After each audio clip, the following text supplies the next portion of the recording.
Bueno, ya se ha dicho, esta es la estructura del ensayo y estos son los párrafos de referencia. Ahora lo que vamos a hacer es, vamos a ver cómo se construye el primer párrafo introductorio. Por lo tanto, esto es muy importante. ¿Por qué es muy importante? Porque el borrador que les voy a pedir es hasta la introducción. Entonces, si tuvieran alguna duda, mejor se la hacen notar ahora. Bien, vamos a partir de esta premisa. Una de las dudas que habitualmente surge cuando se hace esto es la siguiente. Como tengo tres cosas en mi análisis de la situación empírica, tengo contexto, tengo conversaciones exploratorias que todavía no lo hemos hecho, y además tengo construcción del estado del arte.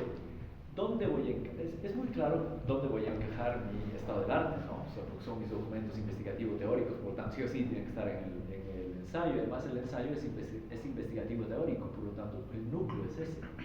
Pero la pregunta es, ¿y dónde voy a encajar mis datos de contexto? ¿Dónde voy a escribir los datos de contexto? ¿O dónde voy a encajar cuando lo tenga mis conversaciones exploratorias? Recuerden que las conversaciones exploratorias todavía no las hemos ejecutado.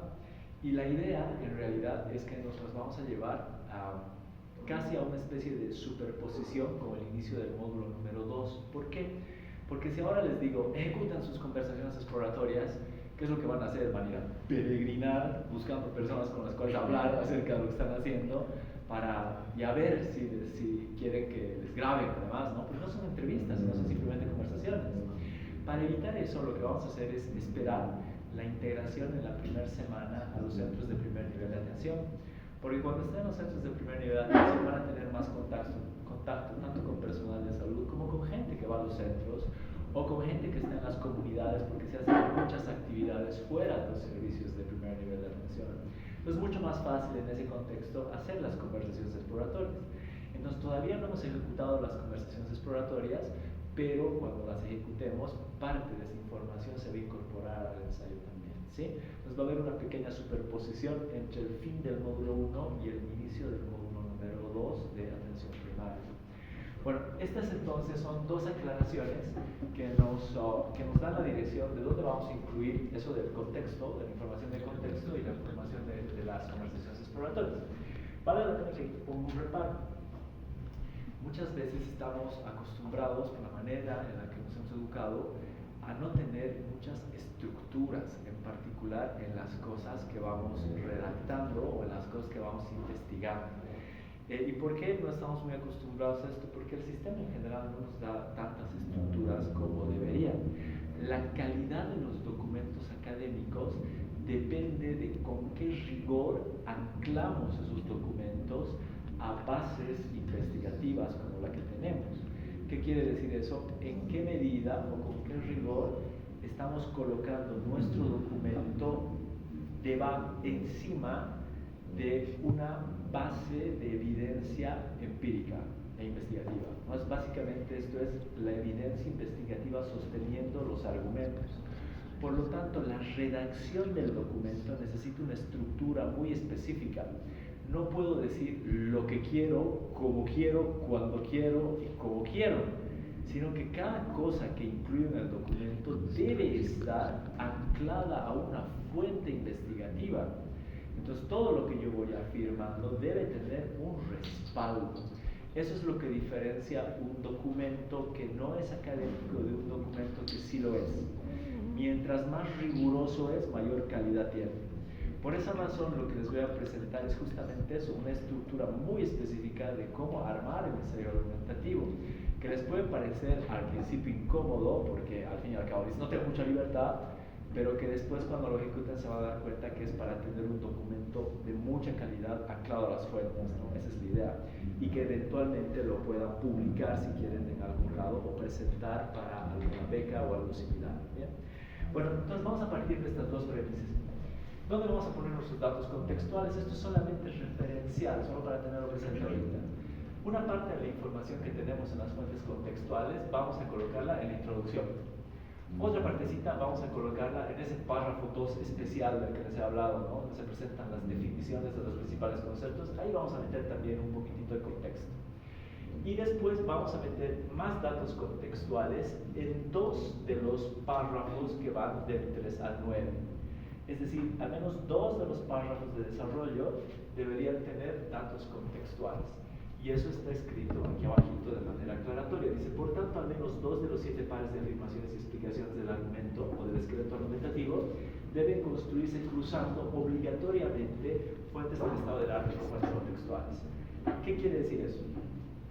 Y a manera de ejemplo, ¿no? La idea es, si lo que les estoy pidiendo es que podamos introducir datos contextuales al menos en 2 de los párrafos, lo que estamos tratando de hacer es comparar datos de contexto con datos del estado del arte.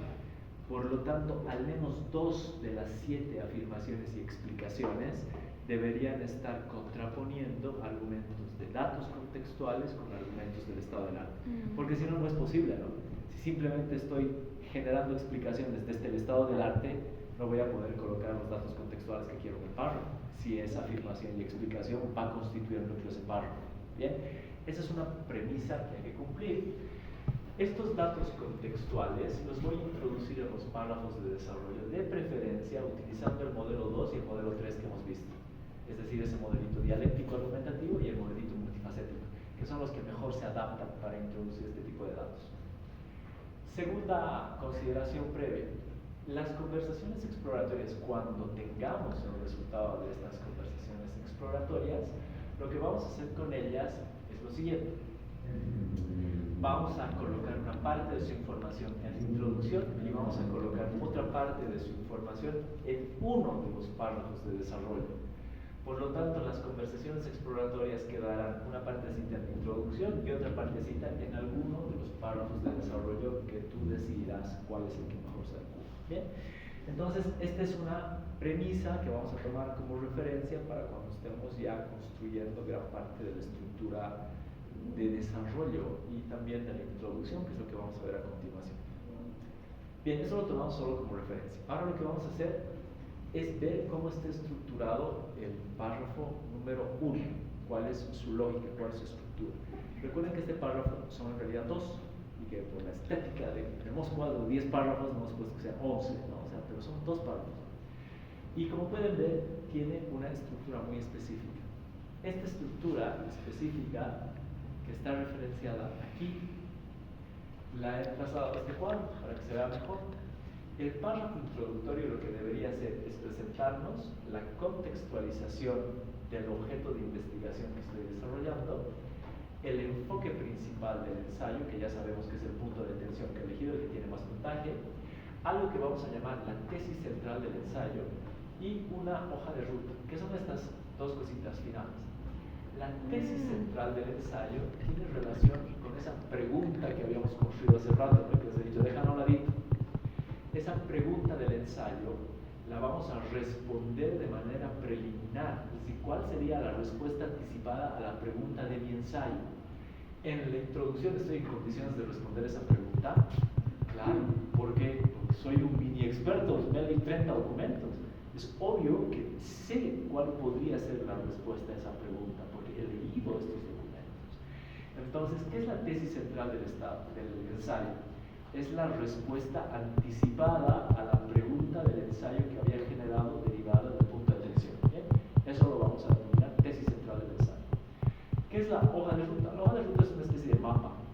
Una especie de mapa que le vamos a presentar al lector en la introducción diciéndole, en este ensayo se van a tocar estas cosas. Estos son los argumentos principales. ¿Y dónde están los argumentos principales? Están en las afirmaciones y explicaciones. Por lo tanto, la hoja de ruta es una especie de resumen muy compactito de las afirmaciones y las explicaciones que he diseñado ya previamente. ¿Sí? Entonces, cada uno de esos puntos contiene lo que acabo de decir. ¿Cómo se vería esto en el texto? No se olviden que aquí estoy presentando la estructura de toda la introducción, pero les he dicho que son 2 párrafos. Por lo tanto, el primer párrafo tendrá una parte y el segundo párrafo tendrá otra. ¿Sí? Eso se ve con más claridad y en el ejemplo desplegado. Voy a hacer un zoom a la etiqueta que tengo aquí arriba, donde está contenido lo que va a estar dentro del primer párrafo. Pues pueden ver lo mismo que hemos visto hace rato, ¿no? Contextualización, enfoque elegido, tesis central, solo que con un poco más de detalle. Tito estaría en el primer párrafo. ¿Cómo está el detalle? Contexto. Lo primero que debo presentar es la idea y el tema que he elegido. Está ahí en la primera línea redactada. A continuación presentaré uno o dos datos cuantitativos de mis fuentes de contexto. Datos cuantitativos macro, cosas grandes, importantes, que ya la otra vez les había dicho, no elijan uno o dos datos. Pues esos que, si los has elegido antes bien, y si los has juzgado de nuevo y tienes otros, mejor. Uno o dos datos macro importantes que pongan en contexto al lector de qué estás haciendo, de qué se refiere tu objeto de investigación. Eso lo vamos a sacar de nuestros datos de contexto, es decir, de nuestros artículos. Sin embargo, también vamos a usar un dato cualitativo. Pero ese dato cualitativo no lo vamos a sacar de nuestro contexto, sino lo vamos a sacar de nuestras conversaciones exploratorias, que todavía no hemos hecho. Pero en este caso el dato cualitativo va a salir de nuestras conversaciones exploratorias. Por lo tanto, eso todavía no es necesario que esté en la redacción de la introducción, pero ya lo voy a mostrar a manera de ejemplo. Y a continuación de eso presentaré la tesis central del ensayo. ¿Cómo se ve esto? El borrador tiene más o menos esta estética, digamos. Esta es la redacción en función del ejemplo que acabamos de leer. ¿Qué es lo que se distingue claramente? Que hay unas etiquetas, ¿no? Hay etiquetas entre corchetes. Esas etiquetas son parte del borrador. ¿Por qué? Porque me están diciendo exactamente qué contiene esta partecita. Por ejemplo, aquí se presentan los datos macro de contexto. Aquí se presenta el dato cualitativo de la conversación exploratoria. Aquí se presentan los puntos de tensión y el enfoque principal que he elegido, o el punto de tensión más importante. Aquí se presenta el enfoque de tensión más importante y por último se presenta la tesis central del ensayo. Entonces, esas etiquetitas en el documento en borrador me permiten organizar la información. Y otra cosa que me permite organizar la información en el documento en borrador, evidentemente, son los colores. ¿Sí? Cada cosita tiene un color diferente. Este colorcito aquí me está presentando la idea y temática de mi ensayo. Más abajito en verde están los datos macro, más abajito en verde está el dato cualitativo, más abajito en rojo, todo lo que esté en rojo son los puntos de tensión y el punto de tensión más importante. Y más abajito en azul está la tesis central del ensayo. Entonces, en su borrador les voy a pedir que manejen este etiquetado y este sistema de colores. ¿Qué colores vamos a usar? Estos. ¿Por qué? Porque los conozco bien. ¿Qué quiere decir? Que sin necesidad de leer su texto, cuando veo el patrón de colores distribuido ya sé qué es cada cosa. Entonces es muy fácil evaluarlo. Okay. ¿Ya? Ahí están los colores, esto va a estar en la noche en el aula habitual, entonces no hay problema. Ahora, vamos a leer solo la parte inicial, porque no vamos a poder ver más. Este es el párrafo 1 de la introducción. Veamos cómo está. Lo primero que estamos presentando en el contexto son contextualización de datos macro, ¿no? ¿Qué quiere decir eso? Hemos dicho uno o dos datos macro grandes importantes para tu ensayo. Pero antes de eso les decía, lo primero que tiene que aparecer es tu idea de tema de investigación. Okay. Vean que ahí la tengo en naranja. Dice, la salud mental infantil en entornos clínicos representa un desafío crítico en Bolivia. ¿Qué he presentado ahí? Idea de tema. ¿Está exactamente en mi redacción de mi idea de tema? No. Para efectos de la redacción he metido una pequeña variación, porque mi idea de tema, no se olviden, es salud, es soledad infantil y ansiedad al principio, y salud mental.